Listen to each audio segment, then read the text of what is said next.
क्या नाम है आपका? रनिता। घर का नाम हिलवे है। कब से आप नक्सली संगठन में काम कर रहे हो? 2016 से काम कर रहे हो। तो चिंतलनार थाना से इतना दूर आप बालाघाट क्यों आए नक्सल संगठन में? बालाघाट क्यों आए इतना दूर? नक्सली लेके आए। कौन नक्सली भर्ती किया आपको? विकास को जानते हो आप? विकास कौन सा हथियार पकड़ता है? AK-47 पकड़ता है। विकास अभी भी नक्सली संगठन में है, छोड़ दिया है। तो अब तो आप पुलिस में भर्ती हो जाओगे, तो प्रेम तो उधर नक्सली संगठन में है, तो उस पर गोली चला पाओगे आप क्यों छोड़ दिए नक्सली संगठन? बहुत समस्या है। क्या क्या समस्या है वहाँ पे?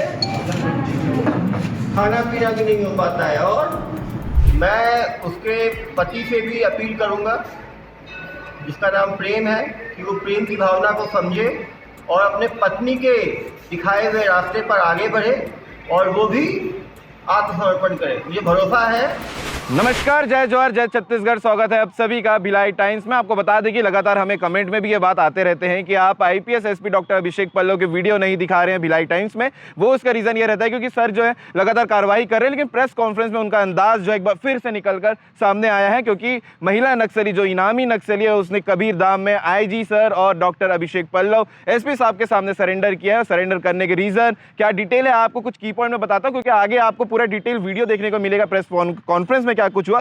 आपको बता देते हैं कि 13 लाख की इनामी जो महिला नक्सली है उन्होंने IG झा और SP पल्लव की मौजूदगी में सरेंडर किया है। और क्यों सरेंडर किया है इसके पीछे की वजह भी अपने आप में बड़ी है, क्योंकि लगातार जब से BJP की सरकार आई उसके बाद से नक्सलियों के ऊपर लगातार कार्रवाई हो रही है। सरकार की नीति के अलावा लगातार नक्सलियों के खिलाफ अभियान चलाए जा रहे हैं। अभियान से प्रभावित होकर जो महिला है वो परेशान थी कि लगातार जो कार्रवाई पुलिसिंग कर रही है नक्सलवाद के ऊपर, वो इस कार्रवाई से घबरा कर या आप कह सकते हैं डर कर उन्होंने सरेंडर किया है, ताकि वो एक आम जिंदगी, एक सुख खुशहाली भरी जिंदगी वो जी सके। इसको लेकर उन्होंने सरेंडर किया। आपको बता देते हैं कि जो इनामी महिला है वो 3 राज्यों में उनके ऊपर इनाम घोषित किए गए थे कि उनको पकड़ते हैं कोई भी तो उनको इतने इनाम मिलेंगे। आपको बताते हैं कि किन राज्यों में कितने इनाम घोषित किए गए थे। छत्तीसगढ़ में 5 लाख रुपए, इसके साथ ही मध्य प्रदेश में 3 लाख और महाराष्ट्र में 5 लाख इनके ऊपर इनाम घोषित किए गए थे। लेकिन अब जो है पुनर्वास नीति के तहत माओवादियों को समाज की मुख्य धारा से जोड़ने के लिए लगातार जो ये पुलिसिंग काम कर रही है, ताकि वो नक्सल समुदाय को छोड़कर एक आम जिंदगी खुशहाल तरीके से जी सके। उस जो जिंदगी है एक नक्सलवादी वाली, उस जिंदगी को छोड़कर एक आम जिंदगी जी सके। बाकी आगे आप प्रेस कॉन्फ्रेंस में देखिएगा IPS SP doctor Abhishek Pallav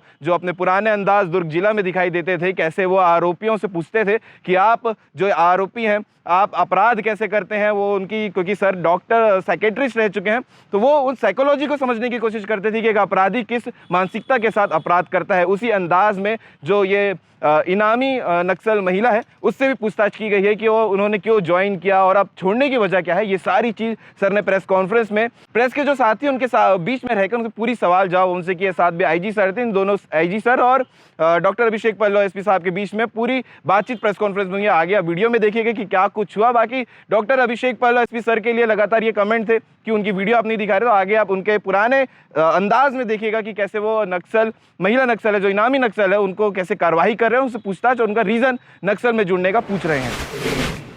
इनके ऊपर 20 नामजद अपराध है। टांडा एरिया कॉलोनी में और मराठखंड एरिया में दरेकसा में शामिल होकर काम कर रही थी। जो 25 लाख का इनामी विकास है SJP, उसके साथ रह के ये काम कर रही थी और नक्सल संगठन से परेशान होकर भेदभाव को देखते हुए इसने छोड़ के आत्मसमर्पण किया है। क्या नाम है आपका?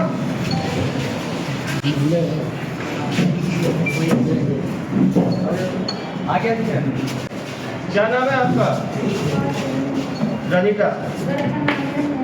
घर का नाम हिलवे है। कब से आप नक्सली संगठन में काम कर रहे हो? 2016 से काम कर रहे हो। इधर बालाघाट में कब आए आप काम करने? 2017 में आए। तो रहने वाले कहाँ के हो आप? रहने वाले कहाँ के हो? सुकमा के रहने वाले हो। कौन सा गांव सुकमा में? पूनमपाड़। कौन सा थाना पड़ता है पूनमपाड़? चिंतलनार थाना पड़ता है। तो चिंतलनार थाना से इतना दूर आप बालाघाट क्यों आए नक्सल संगठन में? बालाघाट क्यों आए इतना दूर? नक्सली लेके आए। कौन नक्सली भर्ती किया आपको? वनिता दीदी आपको भर्ती करी। वनिता अभी भी काम कर रही है नक्सली संगठन में? क्या वो खुद सरेंडर हो गई? कहाँ सरेंडर हुई वो? सुकमा में सरेंडर करी। कब सरेंडर करी वनिता? आपको पता नहीं। तो आप जब यहाँ पे आ रहे थे तो कौन बड़े नक्सली के साथ काम करते थे आप लेके आए थे। विकास को जानते हो आप? विकास कौन सा हथियार पकड़ता है? AK-47 पकड़ता है। विकास अभी भी नक्सली संगठन में है? छोड़ दिया है? नक्सली संगठन में है। आप क्यों छोड़ दिए नक्सली संगठन? बहुत समस्या है। क्या क्या समस्या है वहाँ पे? खाना पीना भी नहीं हो पाता है और पानी, अच्छा पानी भी नहीं मिल पाता है और बहुत चलना फिरना पड़ता है। आप कभी मुठभेड़ में शामिल हुए थे? एक मुठभेड़ में। कहाँ पे? टांडा में। उस मुठभेड़ में क्या हुआ था? यमुना दीदी मारी गई। कौन से कोर्ट मारी? पता नहीं आप। तो आपको गोली नहीं लगा उसमें? नहीं लगा तो आप भाग खड़े हुए। कब हुआ था ये मुठभेड़? 2019 में हुआ था। तो अब आगे क्या करना चाहते हो आप? नहीं, उतना मालूम नहीं है आपको। लेकिन जो बस्तर के लोग जो भर्ती होके जाते हैं नक्सल संगठन में, उनको भर्ती होना चाहिए नहीं होना चाहिए? नहीं होना चाहिए। क्यों? बहुत मुश्किल है, जिंदगी बहुत मुश्किल है वहाँ पे। क्या बोल के नक्सली भर्ती किए आपको? छोटे समय में बुद्धि नहीं थी इसीलिए आपको भर्ती कर लिए उस टाइम। जब समझ में आया तो आप वापस चले गए। आपकी शादी हुई? आपकी जबरदस्ती शादी कर दी? कौन? नक्सली जबरदस्ती शादी कर दी। किससे शादी किया आपका? प्रेम के साथ। वो भी संगठन में है कि छोड़ दिया? वो संगठन में है। किस पद पे है वो? मलारखंड में है। 8 लाख का इनामी है प्रेम। तो आप छोड़ के आए, प्रेम छोड़ के नहीं आया? हाँ, उसका इच्छा है, वो छोड़ के नहीं आया। तो उससे भी अपील करोगे आप? उसको भी बोलोगे कि छोड़ के आ जाओ? मैं नहीं आऊंगा करके बोल रहा है। तो अब तो आप पुलिस में भर्ती हो जाओगे। तो प्रेम तो उधर नक्सली संगठन में है, तो उस पर गोली चला पाओगे आप? घर जाओगे आप पुनर्वास में आओगे, घर वापसी किए हो, आप घर में जाओगे। चलो बहुत अच्छी बात है। तो आप घर में रहो, अच्छी तरह काम करो अपना, ठीक है? परिवार का चलिए, आपको जो समझ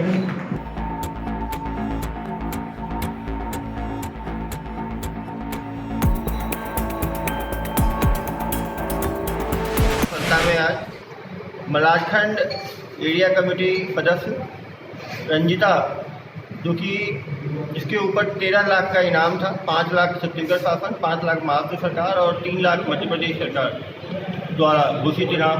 उसने आज आत्मसमर्पण किया है। वो पिछले 8 वर्षों से माओवादी संगठन से जुड़ी हुई थी और 25 लाख के इनामी विकास स्पेशल जोनल कमेटी के साथ कार्यरत थी। उसके ऊपर मध्य प्रदेश में 19 अपराध, छत्तीसगढ़ में भी 1 अपराध और महाराष्ट्र की जानकारी मंगवाई जा रही है। विगत 6 माहों में कवर्धा जिले में 6 अति संवेदनशील मध्य प्रदेश छत्तीसगढ़ बॉर्डर पे पुलिस कैंप खोले गए हैं। विकास के कार्यों को आगे बढ़ाया गया है। इसका फ़ायदा मिला है। कबीरधाम पुलिस द्वारा एक घोषणा की गई थी कि कोई भी नक्सली आत्मसमर्पण करेगा या कोई भी व्यक्ति नक्सली को पकड़ाने में मदद करेगा, उसको 5 लाख रुपए का नगद इनाम प्रदान किया जाएगा। रंजिता को छत्तीसगढ़ की पुनर्वास नीति से 25,000 रुपये भी तत्काल दिया गया है और छत्तीसगढ़ शासन से इन्हें 5 लाख रुपए जो रिवार्ड जो है वो दिलाया जाएगा। उन्हें पुनर्वास नीति की तरफ से जमीन, घर, नौकरी सभी चीज़ें प्रदान की जाएंगी। मैं सभी माओवादियों से अपील करता हूं कि वो हिंसा का रास्ता छोड़ के रंजिता के दिखाए हुए रास्ते पर आकर आत्मसमर्पण करें और अपने घर वापसी करें। आने वाले समय में और भी आत्मसमर्पण संभव है।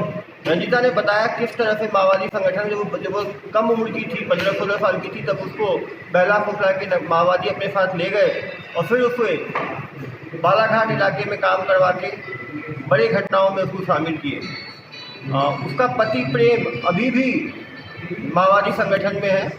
मैं उसके पति से भी अपील करूंगा, जिसका नाम प्रेम है, कि वो प्रेम की भावना को समझे और अपने पत्नी के दिखाए हुए रास्ते पर आगे बढ़े और वो भी आत्मसमर्पण करे। मुझे भरोसा है कि रंजिता के प्रेम की जीत होगी और उसका पति प्रेम भी जल्द ही माओवादी संगठन छोड़कर मुख्य धारा में जुड़ेगा।